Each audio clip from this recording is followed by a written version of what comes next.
Good morning to all the listeners out there. I am your host, Charlotte Hall of I Have a Testimony, along with, Kennetha and Patterson. we have April Norris with us too. So we're going to call her our co host as well. So today I'm going to do some shout outs and then I'm going to turn it over to Kennetha Patterson to let you all know exactly what is going on in this town meeting that we're having today. It's called Emergency Housing. And so it's hosted by Nashville Recap. So we want you to tune in. Let us know how you feel in the comments, okay? And let me say this to all the sick and shut in, those that's in the hospital, the nursing home, the foster care system, runaway, missing children, missing people, and those that are experiencing homelessness. These are our sisters and brothers. And you may ask the question, am I my sister's keeper, my brother keeper? Yes, we are. And why is that? Because God keeps all of us. So right now, I'm going to turn it over to Kennetha Patterson. Good morning, everyone. Thank you so much for that, Miss Charlzetta. And we have a very fulfilling segment for you Yes. today.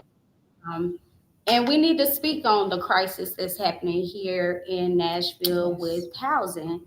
And so I'm going to come in like I always do. I always want to flow with the Holy Spirit, Yes. first and foremost, with it being I have a testimony, right? And so funny Miss Charlzetta said, normally I write I used to do Monday's motivations, but Yes. I'm just gonna let the Lord flow today. And this is Yes. what is being said for October 24th. Rejoice in hope, be patient in suffering, persevere in prayer. Lord, sometimes I feel like throwing in the towel. I have so many responsibilities and it's hard to keep up. Some days I juggle everything flawlessly, but then one of those days comes along where I oversleep. I Mhm. rush to drop the kids off at school. I arrive at work late, only to realize we have a meeting with an important client. I am woefully unprepared. I finally get home after working late, and I am met with the news that one of my children is in trouble at school. I feel like a failure on days like this, Lord. Comfort me and fill me with the hope that only you can give. That's right. Give me the strength to keep going even when it's hard, so I can revel in the growth that results. It's always too early to quit, That's right. is the quote that Oh, ends I with. love So that quote. that's how we Beautiful, starting beautiful, out, right? beautiful quote. It's not on point. And it Okay. lets us know we're human. We're not perfect, Okay. So I love yes, reading things like that, y'all, because it always flows right into right what we're into it. talking about and what we're Mhm. doing. So, with that being said, this is a conversation of healing. I want to put that before us. And we are here to not only speak on the things that we see that need to be called to Right. accountability and or what is the word to be in oversight, Okay. especially coming from the tenants with lived experience because we know what's happening on the ground. So I want to talk about, we're kind of going to break this thing down into parts to make it understandable and digestible for the common person that might not know what we're talking about and what the plight is. And so I'm going to start out with gatekeepers in the workplace. I'm Okay. going to read this. It's kind of lengthy, but it's worth it to Okay. listen. I'm going to take my time with it. Take your And time. Take your time, if sister. if Miss April has anything she feels to insert, she's gonna let me know. So, Right. but a gatekeeper is a person who controls access either to someone in authority or to information. Gatekeepers can also decide whether a message is disseminated to a vast audience. So essentially, a gatekeeper can be described as someone who takes it upon themselves to decide who gets access or does not have access to rights in a community or identity. Some examples include assistants, receptionists, and secretaries who can act as gatekeepers. These individuals can send a visitor straight to the leader or not, thus, the keeping of the gate. Another example in education, gatekeepers can decide on the and which voices are selected to be heard, prioritized, and centered. Gatekeepers may also control the flow of power, funds, information, and resources, and are often in a position to speak for and translate for people without access to those things. So, gatekeepers who wish to return to times when marginalized people did not have access nor influence and inform decisions may be known as members of the old guard. For them, the past symbolizes a time free from incursions of those demanding diversity, equality, inclusion, equity, racial justice, social justice, educational justice, healing justice, agency, and power. Gatekeeping can manifest itself as racism in the workplace. It doesn't matter what color, it can manifest as this, and it also looks like classism. I'm adding that myself. Uh-huh. But this concept can be difficult to see since the definition of racism is often misunderstood. Racism is often poorly understood. The term racism is often poorly understood, and the Oxford Dictionary defines it as the unfair treatment of people who belong to a different race, a violent behavior towards them. A second definition is a belief that some races of people are better than others, or a general belief of a whole group of people based on only their race. However, this is a simplified explanation of a complex issue. The concepts within this definition, such as stereotyping, discrimination, and racial superiority, are not always straightforward. Views on these concepts are often fluid, changing over time with new social contexts and new ways of thinking. Therefore, when a gatekeeper is denying access to the gate by silencing certain voices, excluding those who are other or may be different, perpetuating racial bias or racism. Remember, a racism is fluid, changes with social context and new ways of thinking. So we must interrupt racism. One decision-making tip for gatekeepers to interrupt the perpetuation of racism or racial bias and all other isms is an acronym called VIBE.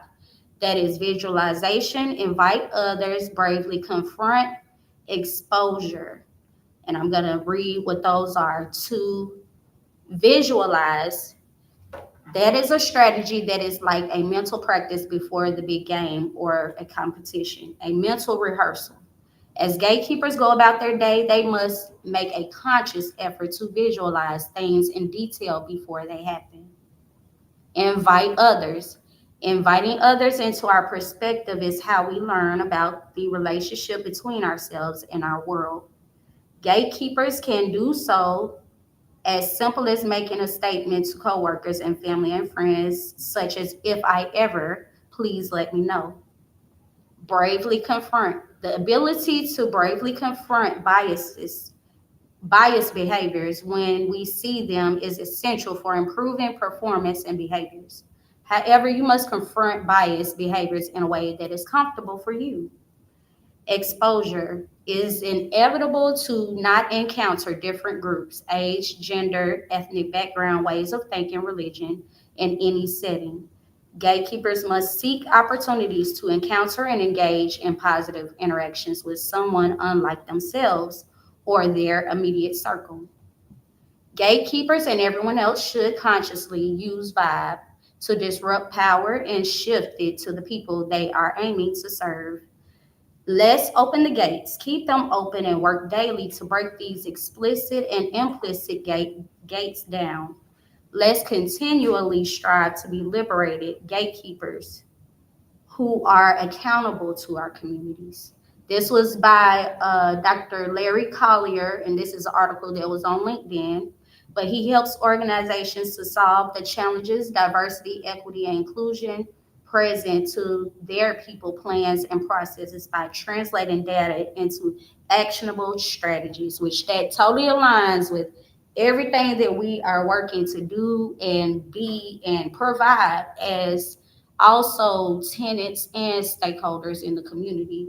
So I applaud that article. That's a good article. Great Very article. good Man, article. I stay on LinkedIn, y'all. I love LinkedIn. Well, it's nothing wrong with that. It's off the chain for information, and you know, it's breaking apart what's really happening in the workplace now. And our position is one that is non-traditional. I was noticing that because I am, like I said, also a community stakeholder, but a person that receives different type of benefits. And there was a test that was provided by one of the people that gives a benefit, and they were given list of careers and jobs. And when I was taking the test, I didn't see myself there. And I'm like, the entrepreneur area and or, you know, just being an advocate and the work that we're trailblazing to do is not anything that they're even, it's on their radar. So seeing articles like this that can relate back to the work that we do is very hopeful on that spectrum of, you know, lived experience as an industry. That's what I see. Lived experience is an actual industry. You have to know what you're talking about. Yes, you have to know ma'am. what We are the experts. So April, yes, we ma'am. want to hear from you. All right. Well, She's like, all right. that article really hit on a lot, and Kennetha summed it up very well. To kind of lead into what we are attempting to do as advocates and people with lived experience as we navigate through these services that are created to address our homelessness situation and the lack of affordable housing. And, you know, what I've realized along the way is that there are very few resources and organizations available to support people that want to exercise their rights. I mean, even as a person who is homeless, or even as a person who may have a disability, we still are humans and we have rights that we are entitled to that oftentimes get ignored within these programs. And unless we start bringing these issues to the forefront, I really don't see how we can stop this type of discrimination and racism and all the other things that were mentioned in their article. So I'm just really excited and happy to be in collaboration with Kennetha as we do this work through the CAB and the RCAB here in Nashville to hopefully make some changes. Yes. Amazing. I think that's awesome. You know, and you all are so dedicated. That's what makes it good for the people, knowing that there's a voice out there. Just like I have a testimony, it's not about me. It's about the voice of the people. Yes, ma'am. So what you all are doing is really good. You're courageous. You're standing your ground. Yes, and ma'am. I pray that you all continue to do that. Yeah, and just like the text said, just to wrap it back around there, because it's like some days you just want to be like, I throw in the towel. One day I was on my way out of this state and nobody was going to know. It was going to be a case of without a trace. I promise you. One day I was just like, I'm putting it out there and I'm gone. And nobody's going to know. But it was like the Holy Spirit showed me, I wish you would, and get on back in there, you know. So it's just, I don't know, it's huge on what we are speaking about. And I'm going to use that to segue right into speaking about the tenants. So we have a ton of tenants that reach out to us, and so to the fact of needing a certain capacity of access. That's why we're talking about this, because we get we're not even publicly listed as like our business or whatever, because we had to take a point where we had to revamp because of the blocking of access. And so even in starting over, people know that we do this work and they know to reach out to us. Even whether it's April, they'll find a way to get to her, and even myself. And oftentimes it's a crisis when they're reaching out. I know the first one just about, and we have to fight a dual fight too. I want to say that because even if we're attending to our own situations, we're still having to do the work with, you know, being a tenant leader and also a stakeholder and an advocate all at the same time. So just if you can kind of wrap your head around the I don't know the complexity of how that all can work at one time, and this is a daily fight. It is a daily fight. So I just want to say that. But the first one I remember have anybody to reach out to actually plug this person into. But the first one I remember is a blind mother, and she had children with her. This was back around COVID time, and she ended up having to go to the what's that over there, the fairgrounds. And I still to this day don't know what it was like for people there, but I know a lot of people had to go to that shelter location. But with her case, I reached out to different people that could help because she was 100% legally blind. She let them know about this disability. It was ignored, and she was still thrown into the general population. And that's where I felt like it should have been a mediation piece for that, and someone I could have connected her to, because who even knows what happens thereafter.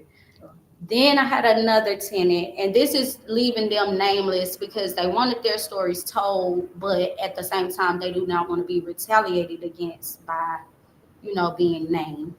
So this next story is a domestic violence case. This person was hit in the head with a gun.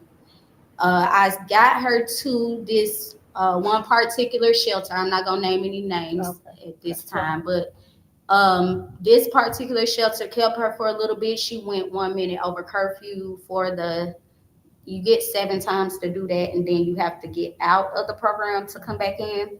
But when they told her she had to get out, they told her in order to start that time back over, she would have to return to her abuser to do so, to start the clock back over. We were just as perplexed, Miss Charzetta, hearing that. And so she was like, well, I'm not going to do that. And she just so happened we brought her to the CAB meeting. She got to speak her voice there, but not really still getting any help.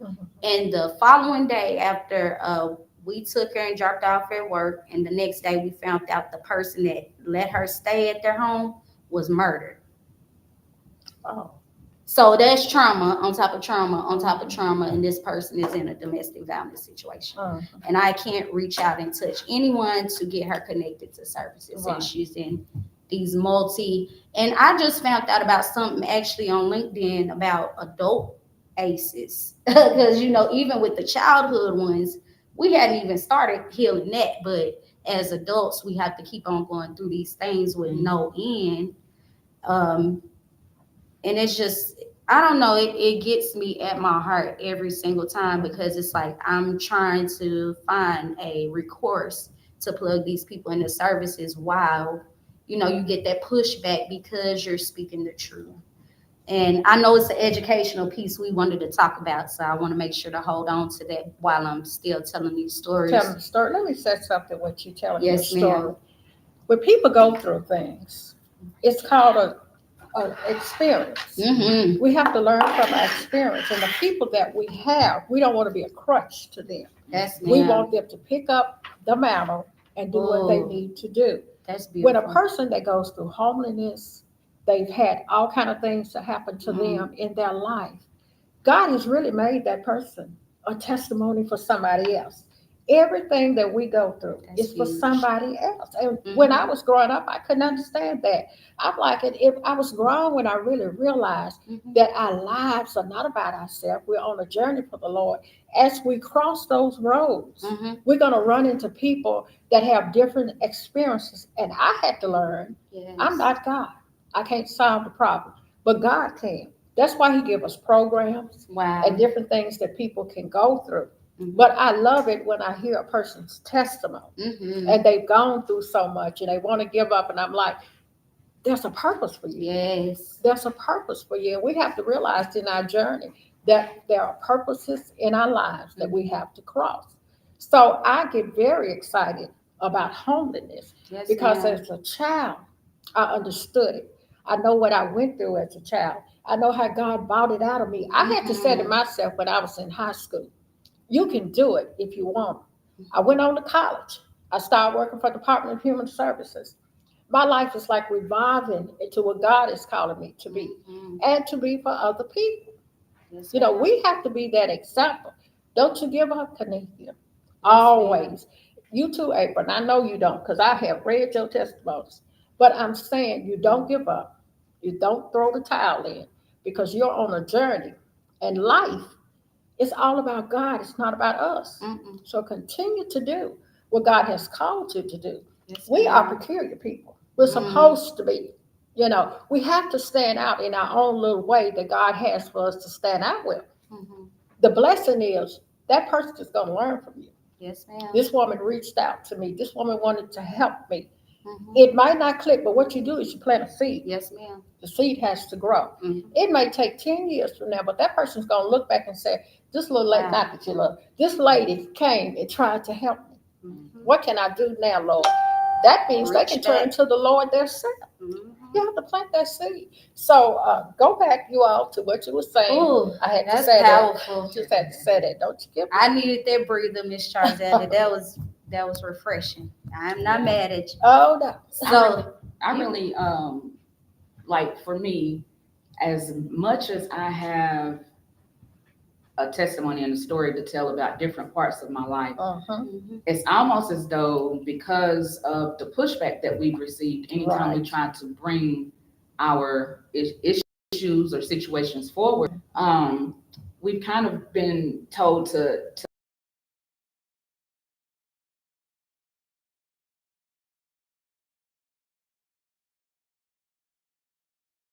not been fully heard, That's right. That's the point. to Yes. see all of the pieces and the things that have happened from childhood up until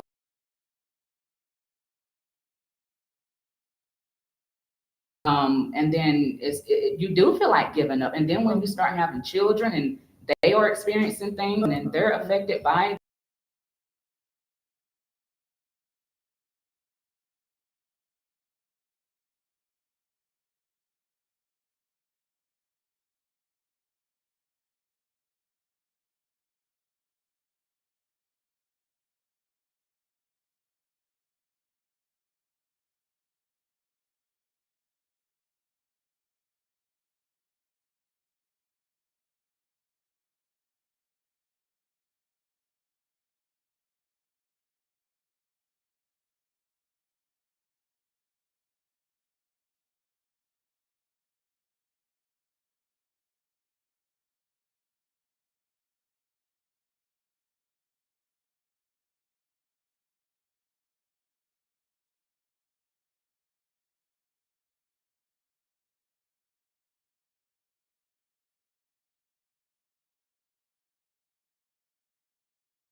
here to pass that message, like no That's matter right. how hard it gets, That's right. Man, keep going. Keep going. and I witnessed this story with her daughter like from the beginning, and actually that's just about where we met, because her situation started way back in 2013. Mhm.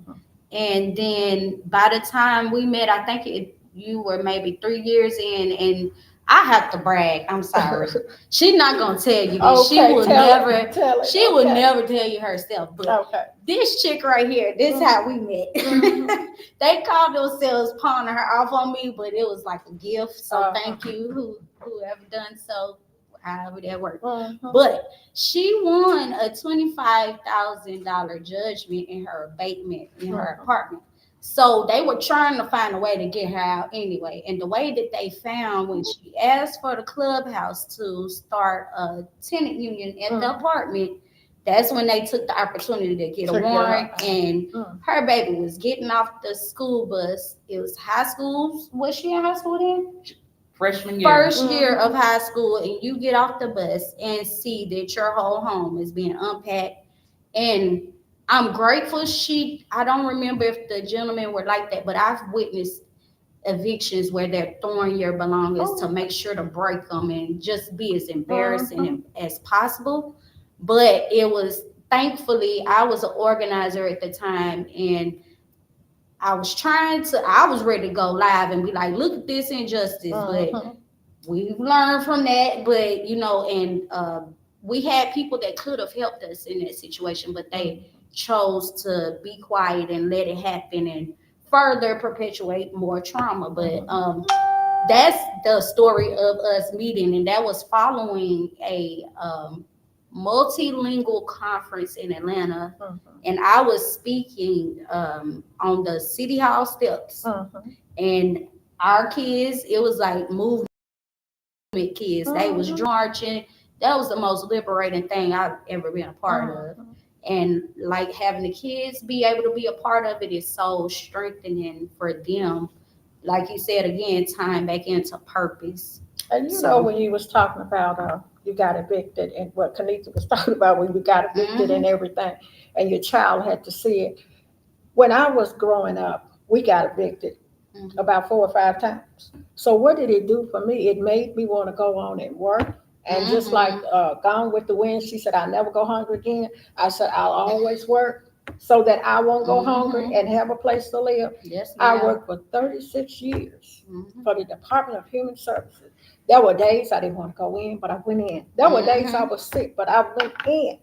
So I thank God when I look back now, I said, I'm more appreciative. I'm more thankful.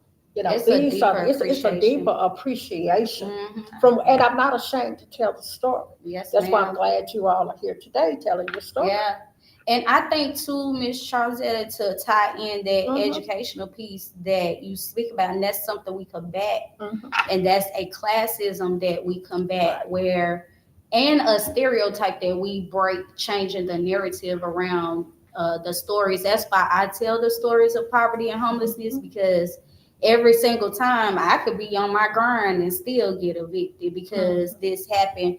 And matter of fact, one time when that did happen with my situation, the whole complex was being evicted. It was a mass eviction. And what they did, we had no clue what was happening. We didn't know we were in gentrification. It's a lot of things that were happening and signs that could have told, educationally shown us what was happening surrounding us. And if I knew then, when all of us were corralled into the courtroom, I would have been writing down names then and connected with my neighbors to build people power. But I didn't know that. And like, it's just things that you don't know. And along the way, I've been chronically homeless 4 separate times, and I continued to build a nonprofit while that was happening, while I even was living in my mother's garage. That's what it was, in that garage. And so, you know, I continued to still, I was in programs at the time. I was built, that's when